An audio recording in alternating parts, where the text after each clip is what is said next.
Fluminense e Juventude no Alfredo Jacome, lá em Caxias do Sul. Qual a escalação? Quem o Fluminense manda a campo? Quais as estatísticas do confronto? Logo depois da vinheta.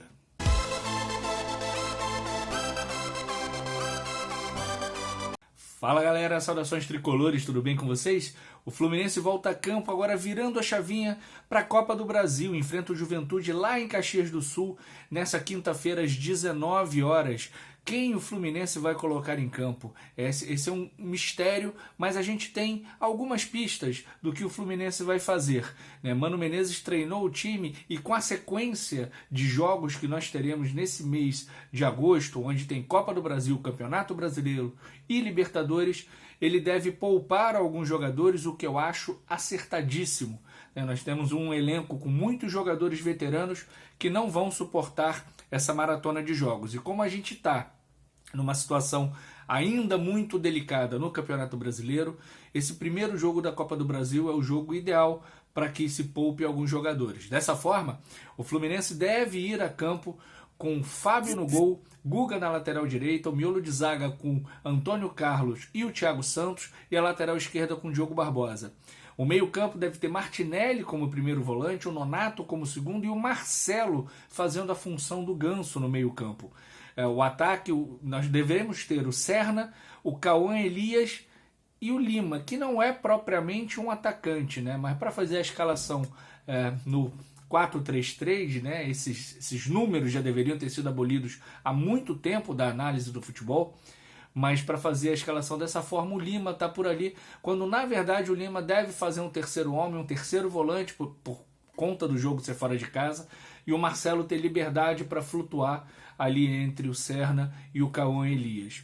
É um time bastante modificado, o Samuel Xavier está poupado, o Thiago Silva está poupado, o André está poupado, o Ganso está poupado, o Arias está poupado, alguns desses jogadores estão em Caxias do Sul, o André me parece que nem viajou, assim como o Cano, que ainda sente dores no pé direito, e por isso não está com a delegação em Caxias do Sul.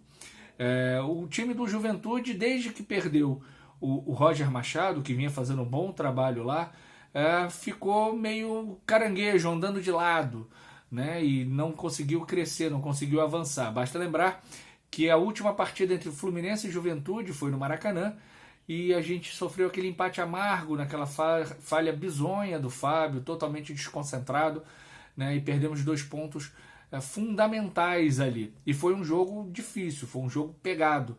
E o Juventude não tem demonstrado mais aquele jogo que tinha quando o Roger Machado era o técnico da equipe.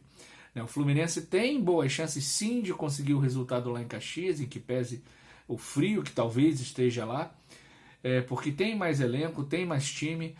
O Caxias do Sul, por exemplo, um dos destaques é o Jadson, aquele volante que jogou no Fluminense em 2018 e foi campeão da Taça Rio contra o Botafogo na vitória por 3-0, fez até gol naquele jogo da Taça Rio. É um dos destaques da equipe do Juventude, que também tem alguns desfalques, vários desfalques, como Alan Ruschel, por exemplo, que não joga a partida de hoje. Na história do confronto, são 29 jogos. O Fluminense venceu 12 partidas, foram 7 empates e o Juventude venceu 10 vezes. O Fluminense marcou 48 gols e sofreu 43. O aproveitamento tricolor diante do Juventude é de 49,43%. Menos de 50% dos pontos nos jogos contra o Juventude o Fluminense consegue vencer. As maiores goleadas foram Juventude 6, Fluminense 0 pela Copa do Brasil em 1999, olho nisso, e o 7-1 do Fluminense sobre o Juventude em Volta Redonda em 2004, com um show do Roger, hoje comentarista Roger Flores. Eu acho que o Fluminense tem um time capaz de vencer o Juventude em Caxias do Sul. Eu acho que o Mano acerta quando poupa alguns jogadores.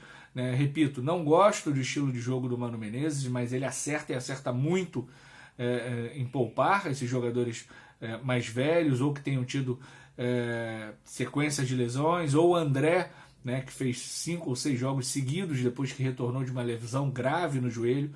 né, porque nós temos o Bahia no domingo já com mais de 45 mil ingressos vendidos. Tricolor do Rio Grande Rio corre para a gente lotar o Maracanã, porque quando a torcida lota o Maracanã, o Fluminense não perde, né? O Fluminense vai ter a força da sua torcida e vai ganhar do Bahia. Antes disso, precisa arrancar um bom resultado em Caxias do Sul. O empate é bom resultado, Alexandre? Bom, para mim, empate nunca é bom resultado porque ele sempre está mais perto do 0 ponto da derrota do que dos 3 pontos da vitória. Mas há circunstâncias. A circunstância atual do Fluminense no Z4 do Brasileiro é importante que o Fluminense poupe jogadores e aí um empate passa a ser um bom resultado para na volta, no Maracanã, de novo lotado pela nossa torcida, a gente busca a classificação para as quartas de final da Copa do Brasil, né? E se vencer o Bahia, né, a gente provavelmente sai da zona de rebaixamento, né, e aí começa uma outra estrada, que é ganhar a Copa do Brasil, ganhar o bicampeonato da Libertadores e chegar na primeira página do Campeonato Brasileiro. Mas tudo isso começa nessa quinta, 19 horas, em Caxias do Sul, transmissão do Premier e do Sport TV, com Juventude e Fluminense. Vamos vencer, vamos jogar para vencer, né? Nem que seja na goleada de 1-0 que tem caracterizado o Fluminense nos últimos jogos, porque isso não tem problema. Em 1984, nós ganhamos do Santo André de 1-0, nós ganhamos acho que do Operário de 1-0, do Confiança de 1-0, do ABC, acho que de 1-0 também. Foram vários jogos ganhando de 1-0 e o Fluminense foi campeão brasileiro. Então não tem problema nenhum ganhar de 1-0. O importante é vencer e a gente hoje tem chance sim de vencer. O empate não é um resultado ruim, mas vencer vai ser importante. Por isso, Mano Menezes povoa o meio-campo, volta a dizer, o Lima está escalado como se fosse um terceiro atacante, mas não será, né? Ele será o terceiro volante. O Fluminense vai tentar marcar muito forte. Eu espero que não marcando muito baixo, muito perto da nossa área, para que o Marcelo tenha a condição de receber essa bola e poder armar, municiar a velocidade do Serna e o oportunismo do Cauê Elias. Dessa forma, o Fluminense tem grandes chances de vencer esse jogo dificílimo contra o Juventude, mas que o Fluminense, pela sua história e pelo seu elenco, é favorito sem dúvida nenhuma. Um grande beijo, um grande abraço e saudações tricolores.